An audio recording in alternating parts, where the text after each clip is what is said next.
Hello, so I'm going to talk to you about delirium on the back of what Viv's spoken to you about.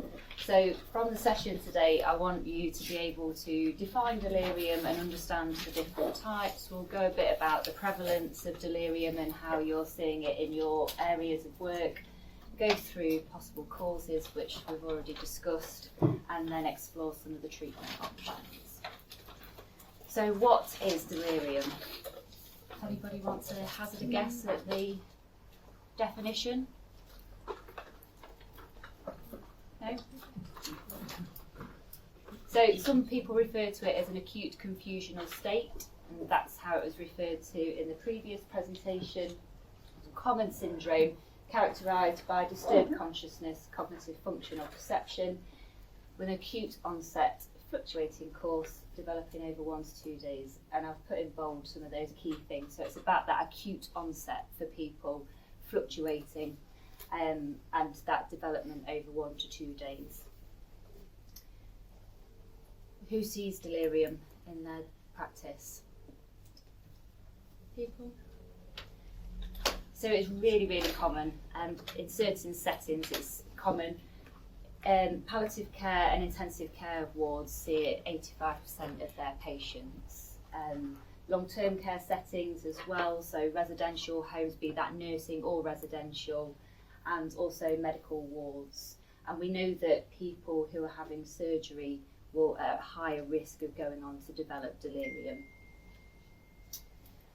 And some of the scary facts that I think that have come out of some of the research that's been done is that 50% of people that go into hospital with an acute delirium will have an underlying dementia but not have a formal diagnosis. And what they've also found is that 50% of healthy individuals over the age of 65 that go into hospital with an acute delirium then go on to develop dementia in the following 2 years.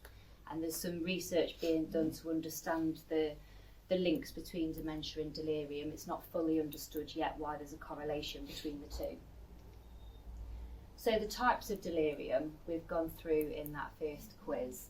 There's hyperactive delirium, and I think this is probably the one that resonates with most people. They'll get the phone calls from carers or family members when they're concerned that somebody's agitated, they've got that heightened arousal, they're struggling to sit still, becoming aggressive sometimes on occasions. But then hypodelirium is where people become withdrawn, sleepy, and it's often mistaken for depression. If people are enduring it for long periods of time, they might be really withdrawn, not wanting to socialise, not wanting to engage with family members.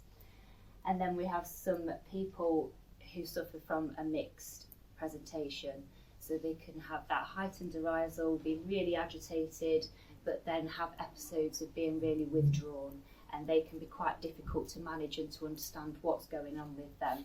But do you not think some people mistake it as well for progression of their dementia? Yeah. Because there's one case this week where they said, oh, she's been sleeping for 2 days.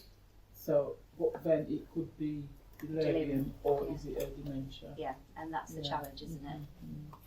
So hyperactive and mixed delirium are the most difficult to recognise, but they have a worse prognosis for individuals. So risk factors, increasing age, dementia was spoken about, there's a correlation, severe illness, so if you think of people that have got severe infections, they end up hospitalised, we know that people that go into hospital have an increased risk of developing delirium, and then people following a hip fracture. So the presentation was spoken about is that acute onset, confusional state, and it's understanding why that person's confused. And some people will present confused anyway, but what's not normal about their confusional state.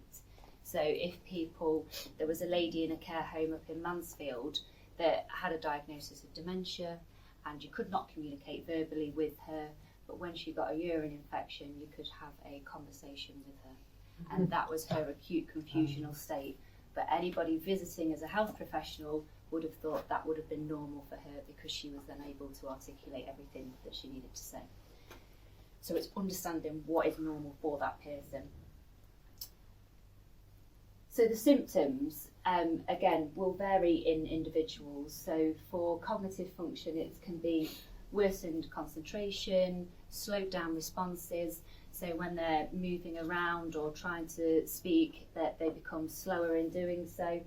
Some people will develop hallucinations and see things that aren't there, or they might be walking around trying to look for something. But we know again that hallucinations can be common in people, and it might not be necessarily a sign that they've got delirium. So people's physical function can change, reduce mobility, reduce movement. As they're becoming withdrawn, they'd rather just sit in the chair and they don't want to move around. Or it could be the opposite, where you're struggling to keep them in one place, particularly in residential settings. I've seen that there's people pacing around, and that's quite common as well. When somebody is admitted to a new place, they're unfamiliar with the surroundings, and that can exacerbate that confusional state. And then people's social behaviour. It's the change in their ability to communicate and participate in things that they would have normally done. Have people heard of the confusion assessment method, the CAM? Does anybody use this in their practice now? No. So this is the nice recommendations for first line of diagnosis is to complete a confusion assessment method. Different areas have created different models, but they just look different. They all have the same sort of intention. So I've put on a couple of links there, but it's about trying to understand, obviously, that somebody's got that acute confusional state, that they're having difficulty concentrating and they're easily distracted. And then feature 3 on this right-hand one is about they're not able to communicate effectively, or they've got an altered level of consciousness. So if you think of AVPU, are people familiar with that? Are you aware that it's now had the C put in for confusion? So it's, are they alert, responding normally? Are they only responding to voice? Are they confused? Are they only responding to pain? Or are they completely unresponsive? So it doesn't flow off the tongue now they've added that C in, but we should be using the C. So if we think that the person has then got delirium, there will be a local pathway in your organisations or across the county. You'll be using one, or the nice one is available to use. So Viv's already spoken about PINCHMEE, and it's trying to understand what's caused that delirium. So these are the most common causes of a delirious episode. So these are the things that you're expected to work through to understand if it's that's causing this person's delirium. So are they in pain? And it's trying to look for non-verbal signs, using a pain assessment tool, listening to carers, understanding what analgesia somebody's taken. I get frustrated when somebody's rung and said that they're in pain yet they've not taken any analgesia. And it's trying to understand what they've taken and how they've tried to self-manage that. Obviously, we need to think about infections, and has that person got an infection? So that could be urine infection, but also chest, skin. Has somebody been checked from top to toe by somebody to see if they have got any breaks to the skin? Is there anything that anybody's not familiar with, any redness to the skin? And also thinking about chest infections and bowel infections as well. Is there something that you can find with the individual? Whether somebody's got a reduced oral intake, so that's both hydration and nutrition. If their dietary needs have changed, if they're not able to eat as much, they might have something wrong with their teeth. Their dentures are causing them discomfort, so they're not eating as often. That again can cause people to feel unwell. And this is a big one, is constipation in individuals, particularly those that aren't able to communicate well with people and articulate that they are in discomfort. That they can be constipated, so it's trying to encourage people to monitor bowel movements, and also thinking of using the Bristol stool chart when you're trying to describe when somebody's been to the toilet, because we know that there's been cases, particularly in those with learning disabilities, that they've been treated for constipation, or they've been treated for diarrhoea, and they've actually been constipated, and that's what the leader report as a result of somebody dying from non-treatment of constipation. And then hydration, so we've spoken about hydration already. It's at 1.5 to 2 litres a day, trying to make sure that people are hydrated. Lots of new initiatives coming out about hydration. I saw one the other day is these patches on people's arms they're trialling to see how dehydrated people are. Something that if you Google, they're trying to see whether it's going to be an effective measure of somebody's dehydration status. And then medication, so we know that gold standard practice is that everybody has a medication review, and there's different ways of doing that now. So pharmacists are doing that in general practice, or specialist nursing teams might be going in, and it's trying to make it a multidisciplinary approach and trying to understand what that person needs. And I know they've had some really good results with de-prescribing across Nottinghamshire, not just in relation to antibiotics, but a number of drugs. And then the environment. So my main history is working with care homes and setting up services in care homes, and there was a particular lady that I can think of that was suffering from a delirious episode, and they couldn't understand what was happening, and it transpired that as soon as she saw a coat, it was home time. So she was going to go home every time she saw a coat, and obviously there was people coming in and out all the time, there was always coats around, so that's why she constantly wanted to go home. As soon as they understood that, removed the trigger, she calmed, and that was the end of her delirious episodes. So it's just trying to think that there's a whole host of things that could be happening, and it's trying to break it down and work through a series of processes to understand what's wrong with that person.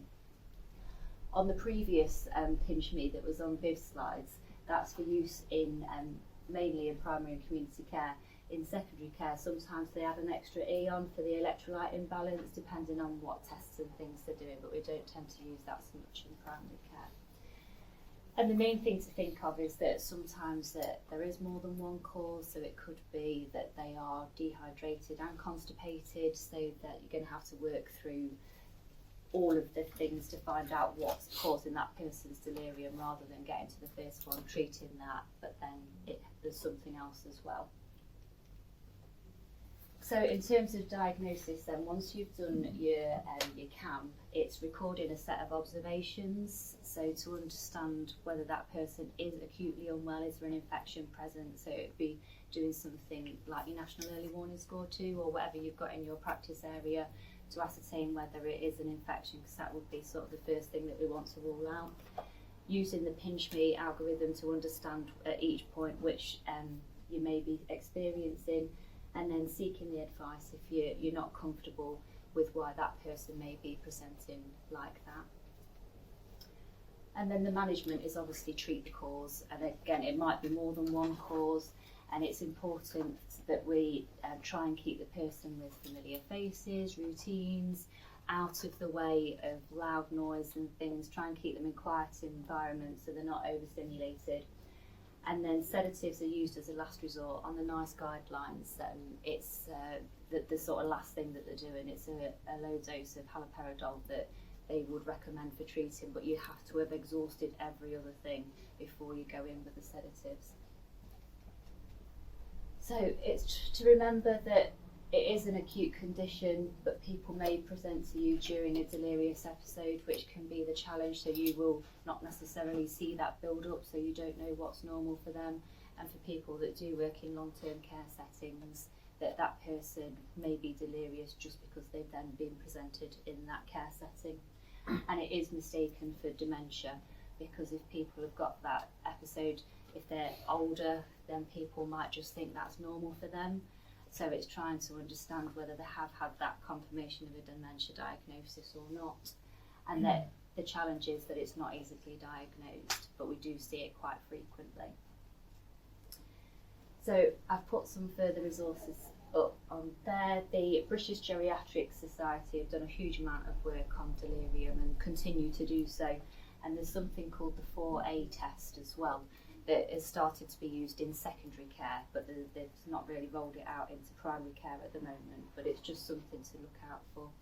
And then there's the NICE guidelines, so it's got the algorithm and everything about what you should do at each stage. That's it. So I think me and Viv are going to answer any questions that you might have on the two.